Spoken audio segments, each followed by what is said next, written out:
Good evening, I'm Saraya Mia. You're watching AWANI Tonight. Russia invades Ukraine. Is there still room for diplomacy? And BN unveils 70% new faces for Johor polls. That's coming up.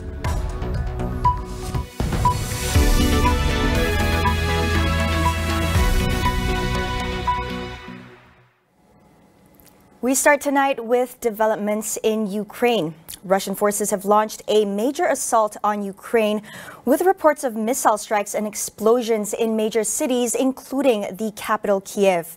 Russian President Vladimir Putin said it was acting in self-defense and is targeting military infrastructures. Russian military vehicles were also said to have breached the Ukrainian border in a number of places, including from Belarus. Meanwhile, Ukraine President Volodymyr Zelensky has severed diplomatic ties with Russia, declared martial law, and urged civilians to fight. In Kiev, there were long lines of traffic leading out of the city as people tried to seek safety. All around the world, leaders condemned the invasion, which would be the biggest attack by one state against another in Europe since World War II. United Nations Secretary General Antonio Guterres earlier appealed to Russia to stop the attacks and give peace a chance. But coming out from Moscow for now is only defiance. Putin threatens more bloodshed unless Ukraine lays down their arms. He also warned other countries that any attempt to interfere would lead to severe consequences. Among the immediate responses to the attacks, the EU has vowed to cripple Russia's economy with the most severe sanctions, which it said it will take away the ability for Kremlin to finance the war. We will target strategic sectors of the Russian economy by blocking their access to technologies and markets that are key for Russia. We will weaken Russia's economic base and its capacity to modernize.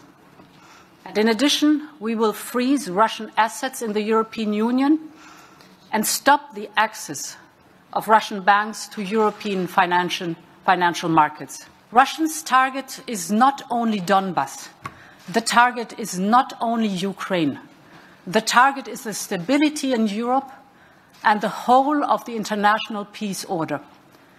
And we will hold President Putin accountable for that. Joining us now to make sense of the ongoing conflict is Harizal Hazri, CEO of ISIS Malaysia. Thank you for joining us. So now, since this morning, world leaders have condemned Putin. Just how will further sanctions deter Russian aggression? It appears that right now President Putin is unfazed by them. Well, first of all, thank you very much for inviting me. Quite frankly, and straightforward, I think sanctions right now probably not hurt Russia as much as the European countries think it would. This is something that Putin has prepared for many years. In fact, since 2014, Russia has had a plan. And if we look back on how it has strengthened its relationship with other markets, especially with China, we have seen Russia's initiatives to try and move its economy a little bit more away from the European Union. But more importantly, I think, if the sanctions are imposed to Russia, the whole of Europe is going to feel the pain, not just Russia. So it's going to be interesting how that measure would actually deter Russia from going ahead with its plans. Right, with that said, what are the options available on the table? Is there still room for diplomacy? Well, I think that's a very good question. I think we have no choice. Obviously, military options is not going to solve this problem. We are looking at a major catastrophe if this is responded militarily by any other group. So I think, like it or not, we have to really activate channels of diplomatic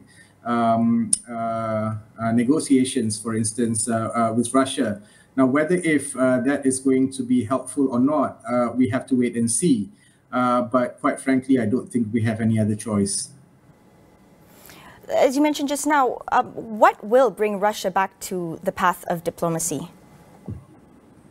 Well, you see, once you engage in war, it's going to be very difficult for you to turn back, to go back onto the path of democracy. And this is what all the countries have been very concerned about for many months now. In fact, maybe the usage of of months is not the right terminology, many years.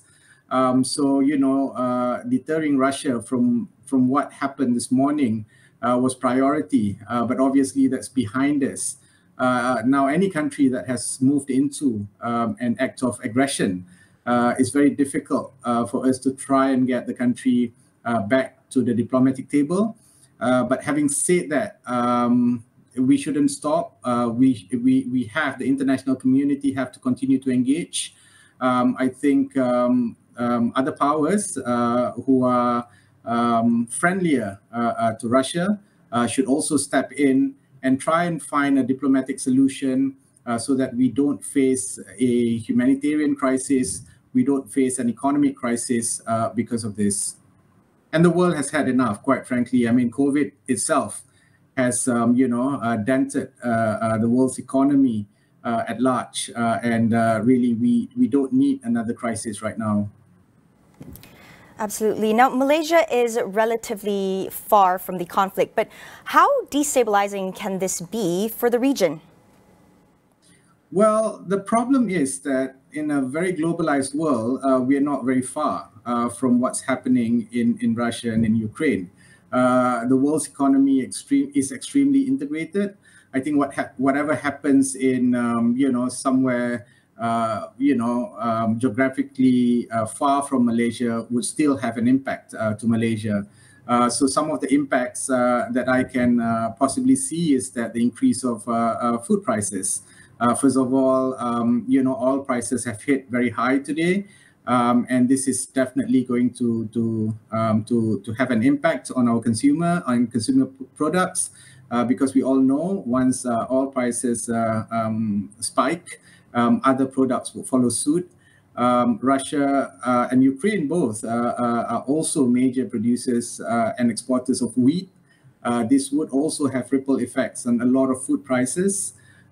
Gas, for instance, a third of the gas that Europe needs to power its economy actually flows out from Russia and Ukraine. So this is going to, again, have a huge impact on the EU economy, which will basically, in many ways, impact our economy as well. So the most worrying fact right now to me is what's going to happen to food prices. But there is a bigger concern here. And the bigger concern is that for any country that has or that commits an act of aggression against sovereign territorial boundaries is basically, shaking the grounds of international norms and international law. And this, we hope this will not have any ripple effects to other parts of the world. But Malaysia is a country that strongly defends, the idea of sovereignty, the respect of territorial boundaries.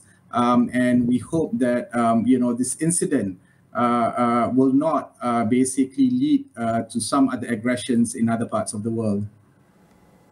Thank you for your insights, Harizal. That was Harizal Hazri from ISIS Malaysia. We will continue to bring you updates on the crisis in Ukraine.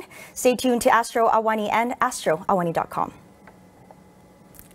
NATO has put over 100 warplanes on high alert and further increased the presence of troops on its eastern flank. However, Secretary General Jens Stoltenberg says he will not send NATO troops into Ukraine. We call on Russia to immediately cease its military action, withdraw its forces from Ukraine, and choose diplomacy. NATO has no troops inside Ukraine. While Ukraine is a partner of the Western Defense Alliance, it is not a NATO member. Stoltenberg reiterated that the steps taken are to strengthen the alliance's defense. It is preventative and non-escalatory.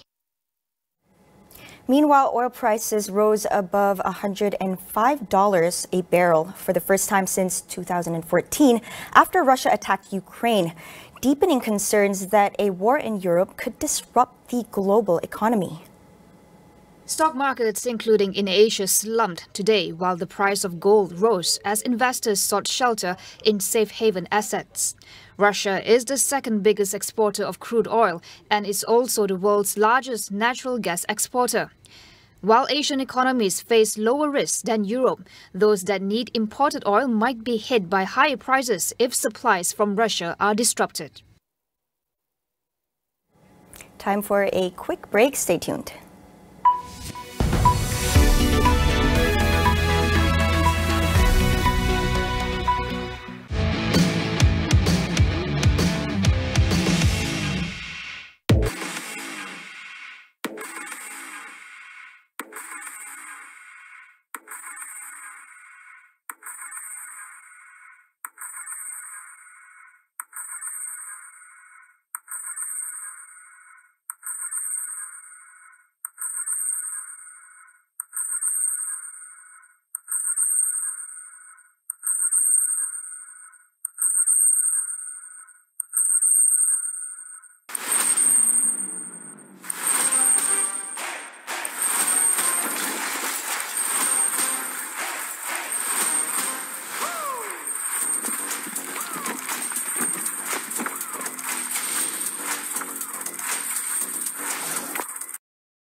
Welcome back.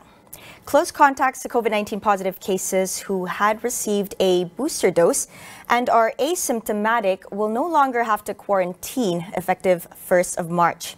Health Minister Khairi Jamaluddin, however, said boosted close contacts who begin experiencing symptoms will still have to undergo mandatory 5-day home quarantine. The Health Ministry has also agreed to extend the period to obtain a booster dose to retain the fully vaccinated status to March 31st.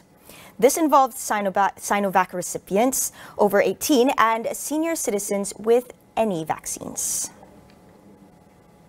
The National Recovery Council is pushing to fully reopen Malaysia's borders for quarantine-free travel as soon as possible. Tonight on Consider This, we ask our guests what considerations must be weighed in making this decision. In other news, Barisan Nasional will contest in all 56 seats in the Johor state election. It announced the names of 55 candidates today. Johor BN Chairman Datuk Sri Hasni Mohamad said 37 will be from UMNO and 4 from MIC. While MCA President Datuk Seri Wee Ka Siong announced 14 will be contesting in the election, one seat has yet to be announced in Puteri Wangsa. One of the high-profile names on the list other than Hasni himself is UMNO Supreme Council member Datuk Puat Zakarshi, who will contest in Rengit. The Election Commission has set early voting for March 8th and nomination this Saturday. Meanwhile, Perikatan Nasional also announced all their candidates for the Johor state election. Out of the 56 seats, 33 of them will be contested by Bersatu, 15 by PAS, while Gerakan will contest the remaining 8. Among the well-known names contesting this time around is former MB Datuk Dr. Sahrudin Jamal, who will be defending the Bukit Kepong seat he won in 2018. All eyes on Larkin, as it is expected to be a hot seat in next month's Johor state election. PKR and Muda will each field candidates to contest in the seat. Seat negotiations between the two opposition parties fell apart following an impasse. Muda announced that the party's State Information Chief Rasid Abu Bakar will run for the Larkin seat, alongside State's Deputy Chairman Sanggaran Rawi Sandiran for Machap and State Secretary General Fikri Musa for the Parit Raja seat. Pakatan Harapan component PKR had already announced Zamil Najwa Arbain as its candidate, with Barisan Nasional placing Muhammad Hairi Mat Shah. The incumbent is Parti Pribumi Bersatu Malaysia's Muhammad Izzahar Ahmad. However, he will not be defending his seat. His place will be taken over by Zulkifli Bujang, contesting on Perikatan Nasional's ticket. That's all we have for you on AWANI tonight. For the latest news updates, head on to astroawani.com or download the Astro AWANI app. I'm Saraya Mia. Thank you for watching, and we'll see you soon.